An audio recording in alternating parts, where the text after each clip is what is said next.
The Honorable Justices of the Supreme Court of the State of Iowa. Hear ye, hear ye. The Honorable Supreme Court of the State of Iowa is now in session.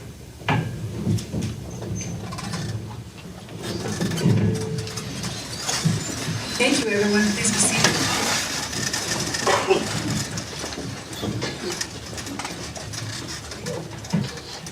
First of all, I want to thank Counsel. This is a real case, and we have taken it on the road. It provides the court an opportunity to see Iowa, and it provides Iowans a chance to see our court. So thank you very much for participating as well. We're here tonight for one case that is set for oral argument. The case is Singh versus McDermott, and it appears the parties are ready to go. Mr. Dickey, you may begin.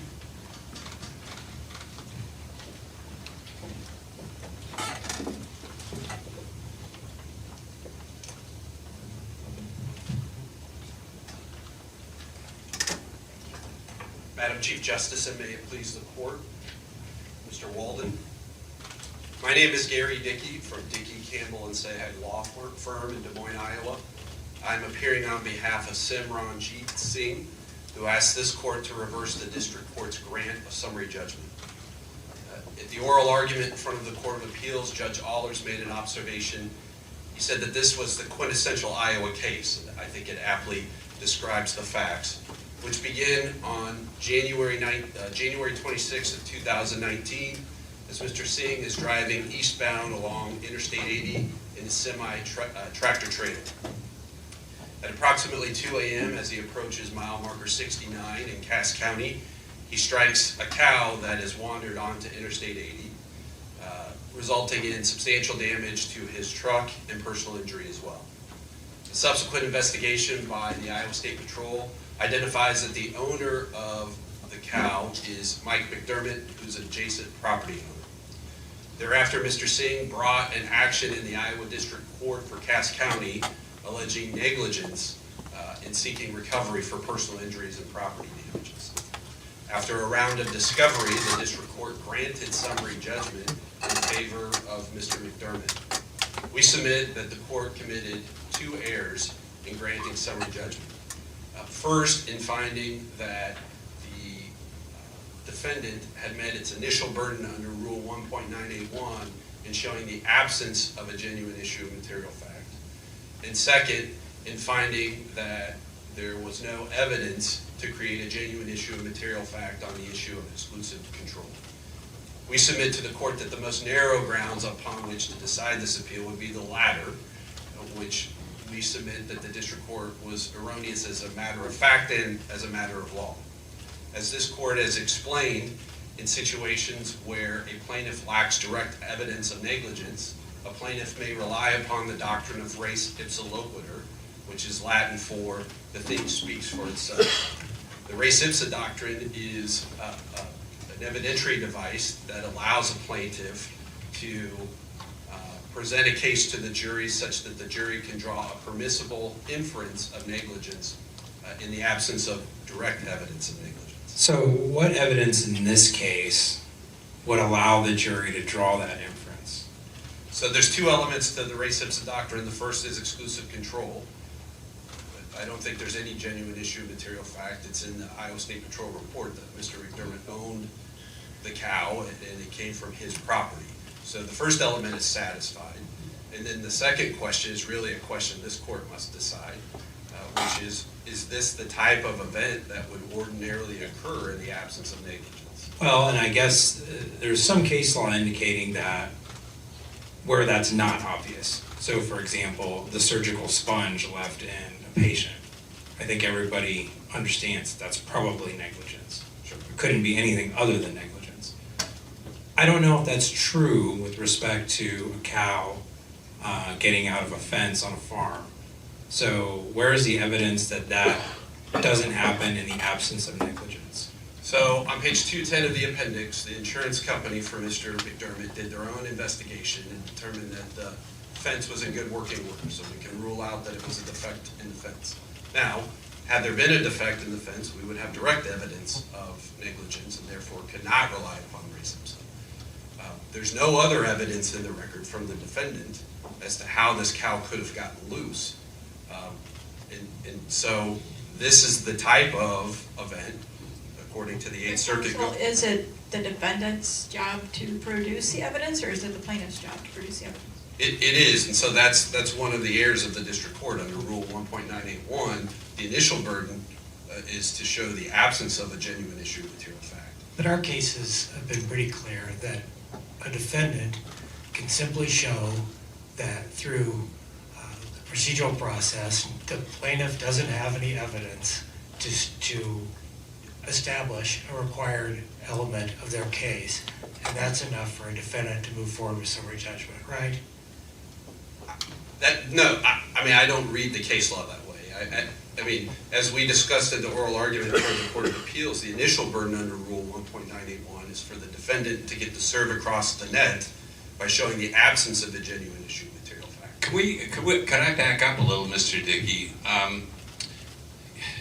On this second element of res ipsa loquitur, that it's the kind of accident that would not ordinarily happen in the absence of negligence, is that something that the plaintiff presents proof on or evidence on as to that category of accidents? Or is that is that more of a legal thing that we as a court say, well, we're kind of exercising our experienced judgment as 7 judges, and we say that this kind of accident, a cow escaping from a fenced lot and getting on an interstate highway, is something that ordinarily doesn't occur in the absence of negligence. You see what I'm driving Sure. at? Is it evidentiary that you present the proof, or is it legal that we make the determination? So I would say either or. So in the medical malpractice context, for example, there are cases in which there's been expert testimony that these are, the medical errors, or surgical burn, for example, is not the type of injury that would occur in the absence of negligence. Alternatively, the jury would be instructed at trial they can rely upon their common sense and everyday experience, and I think that would be appropriate. And then there's case law going back to 1973 in the Eighth Circuit. Can I interrupt you just 1 second? So you said the jury could determine from their common sense. Or the fact finder, sure.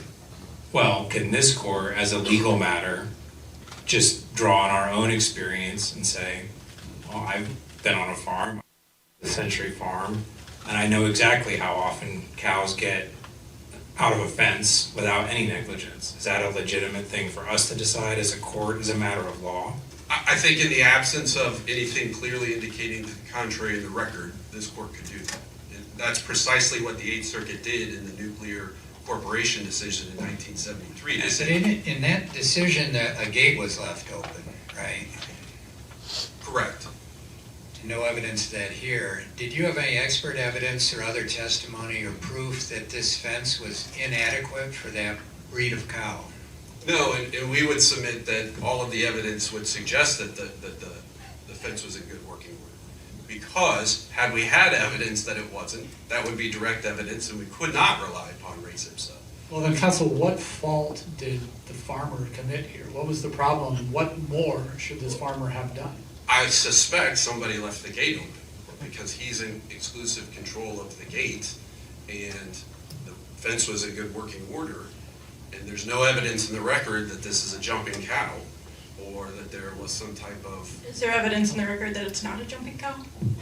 Well, so that goes to the first error of the district court, is they need to establish that as an initial burden for summary judgment. So under res ipsa, you're suggesting that the defendant needed to rebut res ipsa. When it says that there's no evidence of negligence, they, under the initial burden of Rule 1.981, they must come forward with some evidence that they acted, that they met the Okay, ordinary. but they came forward with evidence of that the fence was in good shape, there was no evidence that the gate was open, and the only evidence that you had was that there was a cow in the middle of the road. Why is that not, other than if this had not been, if we were not looking at res ipsa, why is that not sufficient to establish? I concede without res ipsa, first of all, I don't believe they met their initial burden, but if they have met their initial burden and res ipsa does not apply, I would concede that summary judgment is proper. Now, there's a lack of congruence in the district court's analysis. So on page 3, the district court faults us for not having direct evidence of negligence. And then on page 4, faults us for not having evidence of exclusive control. But we couldn't show, we can't show both. You can't have evidence of direct negligence and res ipsa. The case law is clear on that. How granular do you get on res ipsa? Here's my other question, Mr. Dickey. Are we looking for a general principle? In other words, that cattle generally don't get out from enclosures without negligence, or do we look at the specific circumstance here where, because it's apparently a lot that was adjacent to Interstate 80, which I think makes it a much more hazardous situation if the cattle get out, that there could be maybe a different rule that applies to people that are keeping cattle that happen to be adjacent to an interstate highway? So if I understand your question correctly, what I would say is it depends upon the facts of a particular case, which is why I think the Court of Appeals was erroneous in establishing, as I read it, essentially a bright line rule that res ipsa can never apply in a case like this. Well, let's talk about what rules we might establish. I mean, if we're going to establish a rule that cows generally can't get out of fences and base that just on our legal wisdom, should we also have one about horses and pigs and peacocks and chickens and turkeys? Can we do it all? Well, I mean, if you're talking, no, I think you have to rely upon the facts of the animal. I mean, a bird that flies can get out of a fence. I mean, then you have a problem that you have specific negligence, direct negligence, in failing to have a secured area. But you still think that it's the defendant's burden to come forward with the evidence either way? As an initial burden, they have to get their serve over the net. And by simply saying, which is all they said, the plaintiff cannot prove a negative. And if you look at what their appendix is, which is just the plaintiff's deposition and the answer to interrogatory 21, that's not enough. So I mean, that's an argument, that's not evidence. So they just needed to wait till directed verdict in the trial when you had no evidence, direct evidence, and then just say there's no evidence? No, because, so if res ipsa doesn't apply, then yes. If res ipsa applies, we have a permissible inference for the jury to imply that this is the type of a case, like a sponge in somebody's body, like a propane tank that spontaneously combusts, like a surgical burn that doesn't happen unless somebody has not latched the fence or there's been some other act of negligence. Counsel, if we agree with you, do we need to overrule Weber involving the geese? Yeah, I think Weber is distinguishable because what I know about geese is that they can fly. Okay, but what we said there wasn't whether or not they can fly. What we said was that because they were not covered by the fencing statute that was in existence at the time, that we put the plaintiff to their normal burden of showing how the defendant was negligent. Yeah, so I would submit that after the repeal of the fencing statute, our case law becomes somewhat Okay, but in relevant. Weber, we specifically said the geese were not subject to the fencing statute, so it seems pretty applicable here. If that's what the holding is in Weber, then it needs to be overruled. I mean, I would submit that this court has not been necessarily consistent, or at least Iowa appellate courts have not been consistent. So for example, you have the Butcher case from the Court of Appeals in 1995, which is a car versus a horse, where they said, quote, proof that an animal is roaming at large is prima facie evidence of negligence that can be rebutted. I mean, that sounds an awful lot like a res ipsa type of holding. Well, how would you distinguish or deal with, there are a lot of cases from other jurisdictions dealing with this issue. It's a very common fact pattern.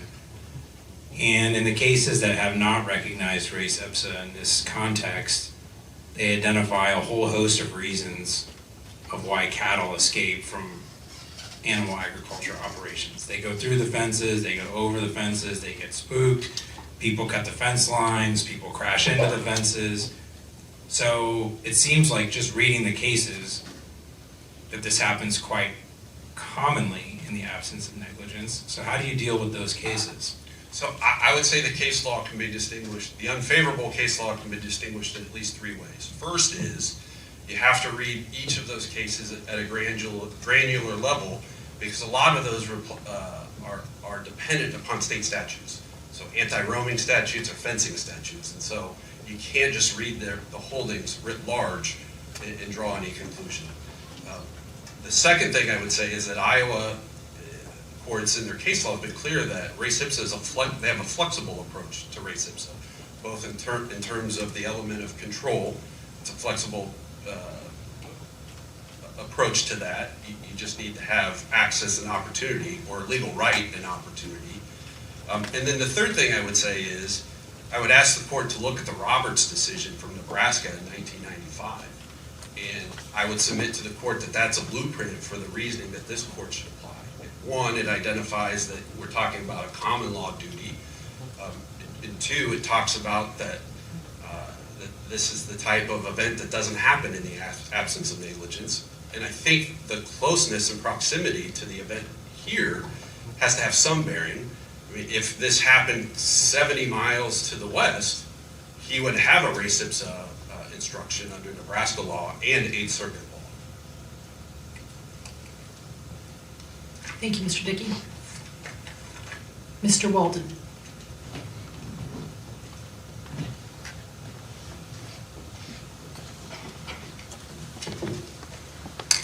Your Honors, may it please the court, I'm Raymond Walden, representing Mr. McDermott as defendant. I'm pleased to appear as the newest member of the Iowa Bar. I was going to say something about that, but I didn't. Having sworn in this afternoon. I just want to start with your words about the standard of review. Summary judgment is not a dress rehearsal or practice run for trial, but rather a put up or shut up moment in a lawsuit.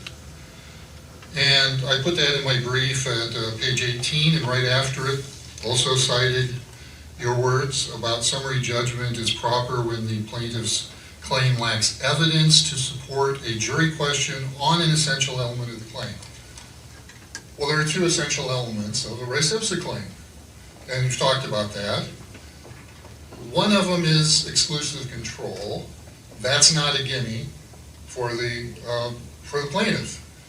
That is something that they just didn't support, and Judge Riesmeyer recognized that and said they didn't even have the evidence of the first element of res ipsa, and that's exclusive control. One of the reasons is you have a fence around a large property with gates. Other people can come through those gates. Other people can leave them open, going to deliver mail or whatever. They might have good purposes, they might have bad purposes. It's not necessarily something under the exclusive control of the owner of the property. But we also have the problem of, where did this cow actually start from? They don't have any evidence about that.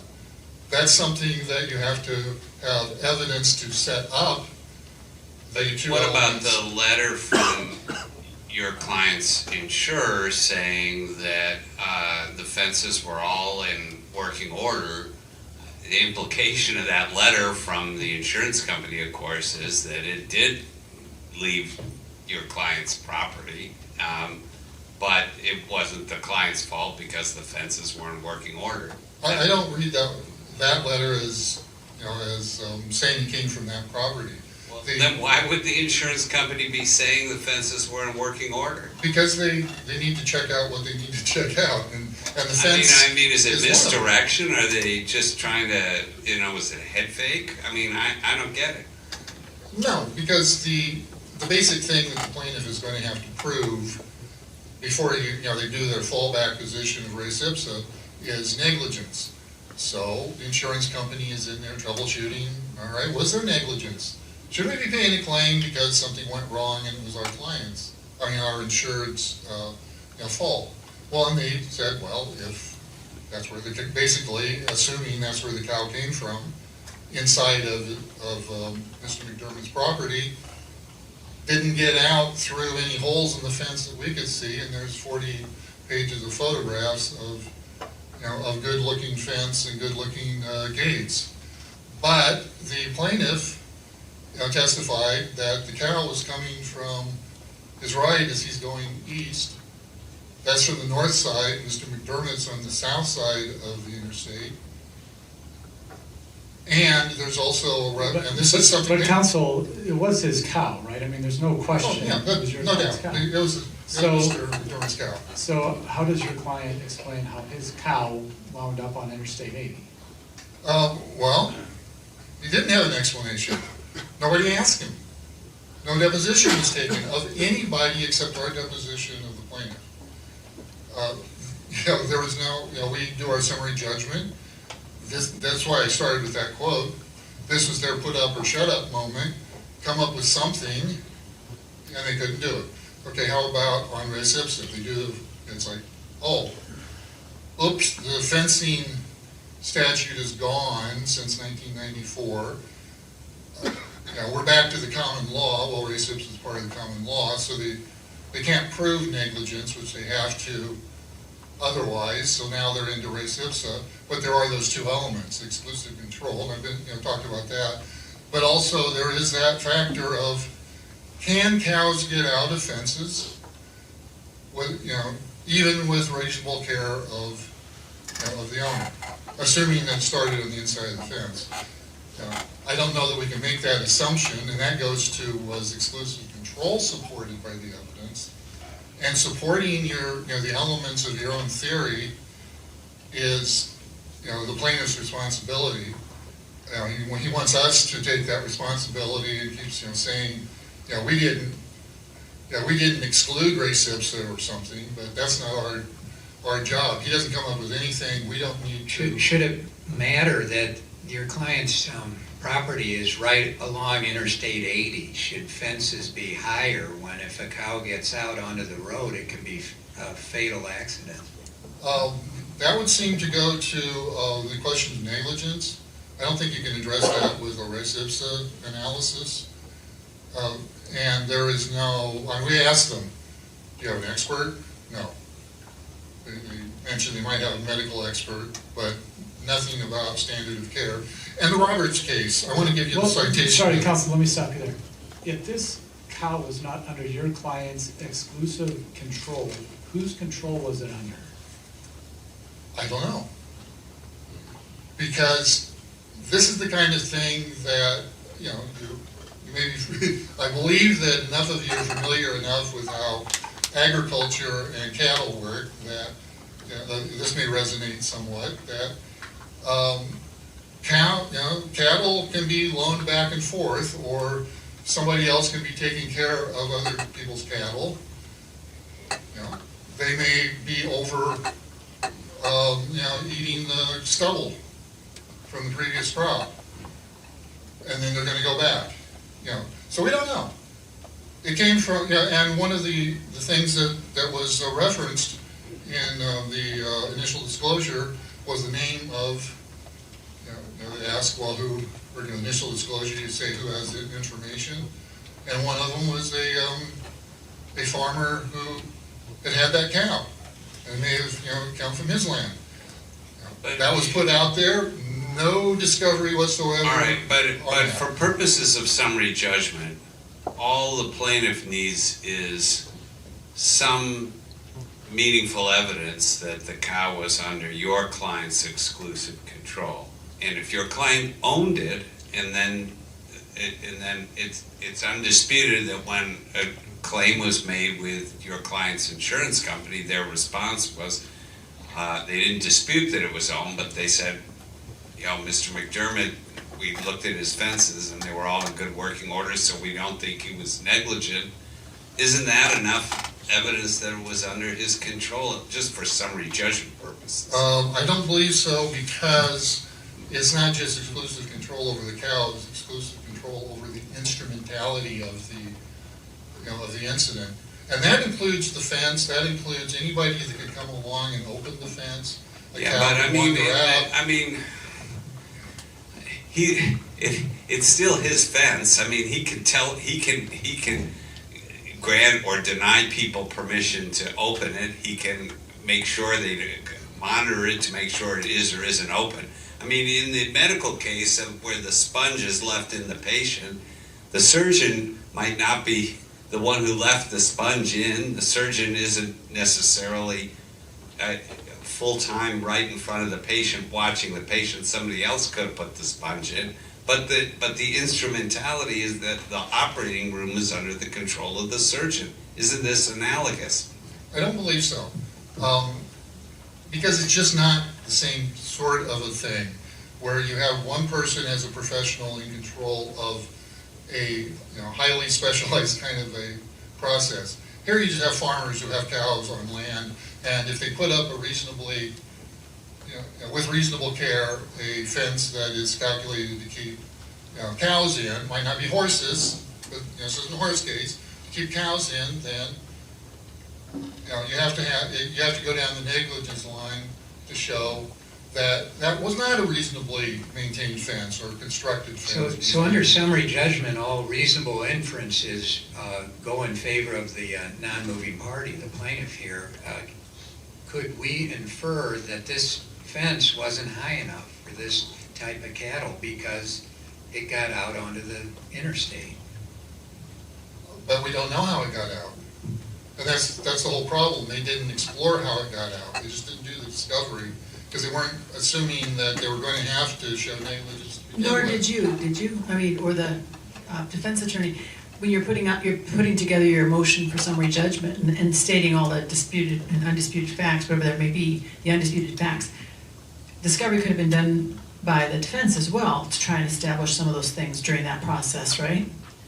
Well, of course. And we took the plaintiff's deposition, found out he has no information about any of this stuff. And so we put that into the summary judgment. And that is the second thing that I was quoting. Well, you mentioned no expert by plaintiff. How about expert by defense? If we thought we needed to be rebutting I'm just talking about trying to establish facts. We're talking about the minds of a cow. How are we going to do that? You want us to take judicial notice of stuff, or do you want us to listen to experts? I mean, it seems like it's a little bit of both. Or listen to what many judges in many jurisdictions have said in res ipsa cases involving cows in particular through a long time. Now, 70 years has gone from the Iowa record of addressing cows or horses, livestock in roads because of that statute. 1924 passed, 1994 gone. Now we're back to the common law. The Geese case is Weber is something that you had to look at, and I cited that in our original brief. It's just res ipsa has particular elements, and you have to have evidence to support them. If you don't have evidence, then they haven't made an essential element of. Can we talk about the cases from the other jurisdictions? Sure. I asked Mr. Dickey about that, and he said that you could really distinguish a lot of the cases that are unfavorable to him because the state statutes were different. Iowa res ipsa law is a little bit different. So what is your response to that distinction? I think Iowa res ipsa law is pretty typical of the other cases that were cited. Here's one that he mentioned. Let me give you the citation. Roberts versus Weber and Sons, 533 Northwest 2nd, 664. That's Nebraska, 1995. The significance of that case is it was a developed record. And the record included that the fence was pretty much fail-safe. It was one strong, it was really a holding pen, and a whole bunch of cows managed to get out somehow. And the court said, okay, given all of this evidence about the exact nature of the instrumentality, that supported that it was under the exclusive control of the farmer. It wasn't just some broad, a wide pasture with fences and gates. How could they have gotten out? Well, there was some evidence about how they got out, and so res ipsa fit in that one. Along comes another case, Locking versus Amon, 2002 WL 1475 8 67, Nebraska appeal, coming after Roberts. And it was a case very much like this one. It was one cow getting out of the pasture. And the court said Roberts is distinguishable because of all that evidence about the exclusive control over the instrumentality and that it supported the second element about reasonable care had to have been violated or Well, counsel, Go ahead, yes, ma'am. counsel, let me ask you this. As far as the timeline between the filing of this suit and the summary judgment motion, was there time for the plaintiff to do discovery about the fence and to maybe go find an expert to be able to say whether or not the fence was adequate? I believe it was Judge Driesmeyer who had commented on that there'd been abundant time, to investigate this, and there was no request that, more time be given, or, here we need to explore this, or take this deposition, or what have you.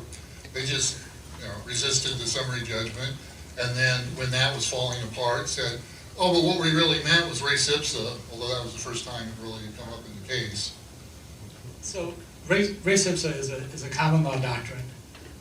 It strikes me that the public policy benefit of imposing the burden on your client to make sure that your client's animals don't escape and cause harm would actually favor Mr. Dickey's argument here, right? That we should find that animals are instrumentalities of farmers to make sure that farmers are the ones ensuring that animals don't get out. And if we don't do that, then farmers may be lax with their fencing.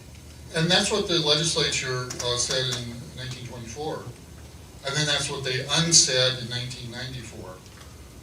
When they removed, and then in the Klobnik case, this court said the effect of having removed the fencing in statute is back to the common law. Now, I believe particularly in that history of the legislature taking away exactly what you were talking about, after they had done it 70 years before, indicates it's not a good idea for the court to come in and substitute his own will for the legislature in this respect.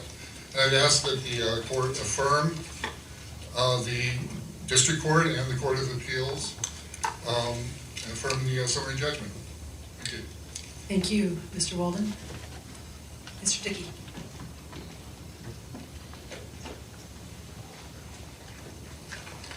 Mr. Dickey, can I ask you before you start? Yes. If we're gonna talk about res ipsa, whose burden is it to prove that second element, that the instrumentality was the type that ordinarily would not occur without negligence? That would be on the plaintiff. And here's how we meet that burden. It's the decision, again, the nuclear decision from the 8th Circuit in 1973, which is page 993 of the decision. Quote, by invoking res ipsa loquitur, the court necessarily concluded that unattended animals do not usually escape their enclosures unless someone was negligent, a conclusion which is supported by an abundance of authority. So again, that leaves the court giving the instruction on that, is what you're asking for. Yes. A jury instruction that cows ordinarily can't escape fences. That this is the type of occurrence, and the cow on Interstate 80 at 2 in the morning is something that doesn't occur ordinarily. So you're in answer to the question I posed earlier to you, you're saying it is kind of a legal thing. In other words, your client doesn't need to go put in evidence. We look at kind of case law around the country. We can consider kind of the development of agriculture, the development of technology, the fact that we're on Interstate 80, all those sorts of things, and we make the call. Is that what you're saying? So it could be either or. If we had expert testimony to say that this is not the type of, like in a medical malpractice case, we can meet the burden. But you can also decide that as a matter of law, as a matter of public policy in common law as a court. So speaking of the public policy, what do we make with the fact that the legislature repealed the fencing statute? And that's apples and oranges, and I think that the district court really missed that there. What about what we said about that repeal, though, that changed the burden back to the plaintiff then? I've never disputed that the plaintiff has the ultimate burden of showing a breach of duty. But we can meet that by this evidentiary, which is a flexible. But that's not what we ever applied res ipsa, and I guess my concern here is that you want to say res ipsa, but you didn't put on any evidence that this is the type of action that could only happen by negligence. You didn't get an expert, you don't even have a farmer to testify. Did you do any kind of evidence, or put on any evidence, or do any kind of discovery related to this particular farmer? So, short answer is no, but I don't think that that is outcome determinative here for several reasons. First, they didn't meet their initial burden. So let's assume we didn't even answer summary judgment. There is no default rule for summary judgment. They still have to meet their initial burden. And all of their motion says is the defendant can't prove. Okay, well, Plaintiff can't prove. okay, let me push back a little bit. If you don't answer their summary judgment motion that says the undisputed facts are my fence was fine, my gates were closed, and there's a cow on the road, that does not prove negligence. And you don't answer that, that's not summary judgment? I absolutely agree, but this record, they did not say that. There is no affidavit from the plaintiff that says my fence is fine. There is no affidavit from the plaintiff that says my fence was latched. We put into evidence in the plaintiff's summary judgment appendix the evidence of the pictures of the fence. Because if we have evidence of direct negligence, then we cannot use res ipsa. So all we can do is rule out the direct explanations of negligence. Okay, but so then going back to this element of that this is the type of thing that can happen by negligence. How, and I think this has been asked as well, how broad or how granular it doesn't need to be, and whose obligation is it to put that evidence in? So in the medical situation, whose obligation is it to put it in that a sponge left in can only be by negligence? So- Or what's the evidence that the sponge is what was left in? I guess, I mean, it seems like that there's a lot more discovery, and you just want to say there's a cow on the road, and that's all you need to show. So I would say at the summary judgment stage, the burden is upon them to meet their initial, to show the absence of a genuine issue of material fact. If when we get to trial, in order to get the jury instruction, I need to show. But So can I ask a follow-up on that? Sorry, go ahead, Justice Oxley. I was just going to say, so, okay, at trial, what would you put on as evidence to show that this is the kind of thing that would not have happened but for negligence? We call Mr. McDermott. And what would you ask him? What kind of information would establish that this is the kind of thing that wouldn't happen but for negligence? I would submit that the case law, particularly the Eighth Circuit case law, is sufficient, but if we needed to put on evidence, first we would address the exclusive control, which he cannot deny. He owned it, and under the Wicks decision, it's the ability and opportunity, not actual control. And then with respect to cows, we would ask them, how is it possible for a cow? Either through the fence, somebody leaves it open. Is there such thing as a jumping cow? Because if there's a jumping cow, then the fence isn't tall enough, which they walk. So they've been really coy in their defense. And I want to leave the court with this. His statement is, quote, "We do not know how this cow got out." And so they've been coy, because if they said they knew how the cow got out, they'd be walking themselves into direct evidence of negligence. But they've been coy and saying, we don't know, which is exactly insufficient to meet their initial burden under Rule 1.9. Let me ask you this on summary judgment. So, to survive summary judgment, there has to be enough evidence on each of the elements, right? Yes. Do we agree on that? Yes. So that if you close the record there, it would be sufficient to sustain a jury's verdict in favor of the plaintiff if you viewed the evidence in the light most favorable to the plaintiff, correct? Yes. So here's what I'm struggling with, which is your evidence so far at this point consists of your client hitting a cow. And you're saying that in and of itself, barring nothing else, would be sufficient to sustain a jury's verdict of negligence in this case. Because res ipsa is just another way of proving negligence under Iowa law. So how is that consistent with the legislature's change in the statute that seems to indicate there really shouldn't be this kind of quasi-strict liability?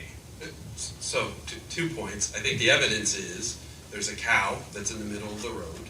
You have a fence which acknowledges foreseeability that cows should not be roaming out of the land onto the highway. We've got evidence that it's in good working order. There is no other evidence in the record. They've not put any evidence in the record that there was a tornado that brought this cow up.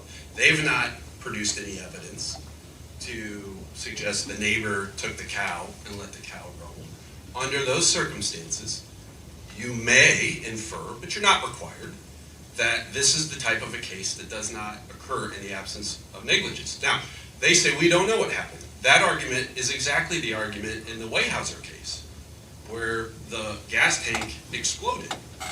And yeah, we can't prove why the gas tank exploded because the gas tank's been incinerated, in which case its defendant wins all the time.